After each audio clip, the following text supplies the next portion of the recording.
ప్రేమామయుడైన యేసుక్రీస్తు నామములో ఈ ఉదయకాల సమయములో మీ అందరికీ శుభాలు వందనాలు తెలియజేస్తున్నాను. ప్రియులరా, ఈరోజు దేవుని వాగ్దానము మత్తయి సువార్త 25వ అధ్యాయము 5వ వచనము. పెండ్లి కుమారుడు ఆలస్యము చేయగా వారందరూ కునికి నిద్రించుచుండిరి. ప్రియులరా, యేసుక్రీస్తు ప్రభువారు పెండ్లి కుమారుడై ఉన్నారు. ఆయన పెండ్లి కుమారుడుగా రాబోచున్నారు. సంఘ వధువుగా మనమందరమును బుద్ధిగల కన్యకల వలె సిద్ధపడి మన సిద్ధులలో నూనె నింపుకొని పెండ్లి కుమారుని కొరకు ఎదురు చూచుదుముగాక.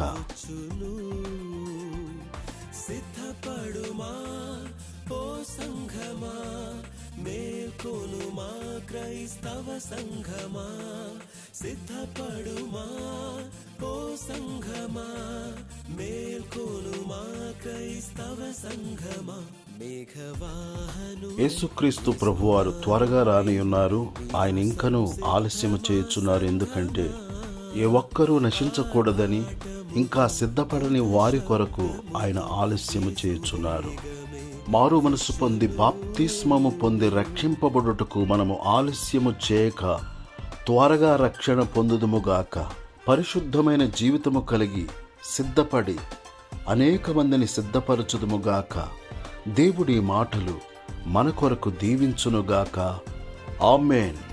దయగల మా తండ్రి, ప్రేమగల మా యేసు ప్రభువా, బుద్ధి లేని కన్యకల వలె కాక బుద్ధిగల కన్యకల వలె మేమందరమును మెలకువ కలిగి, సిద్ధపాటు కలిగి, ప్రార్థనా జీవితము కలిగి నిన్నెదుర్కొనే వారముగా ఉండునట్లు సహాయము చేయమని క్రీస్తు యేసు పరిశుద్ధమైన నామములో ప్రార్థన చేసి అడుగుచున్నాను తండ్రి. ఆమేన్. ప్రియులారా, ఈ మన ఛానల్ ఇంకా ఎవరైనా సబ్స్క్రైబ్ చేసుకున్నట్లయితే దయచేసి ఇప్పుడే సబ్స్క్రైబ్ చేసుకునండి.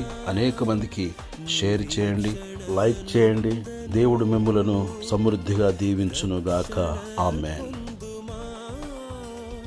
నిరీక్షణ నొందను ఆత్మను పొందుమా, యేసుని సంధించను. ఆత్మను పొందుమా, యేసుని సంధించను. మేఘవాహనుడ యేసు రానుండెను, నీవు సంసిద్ధమా సంఘమా. ఆర్భాటముతో దూత శబ్దముతో యేసు వేగమే వచ్చును.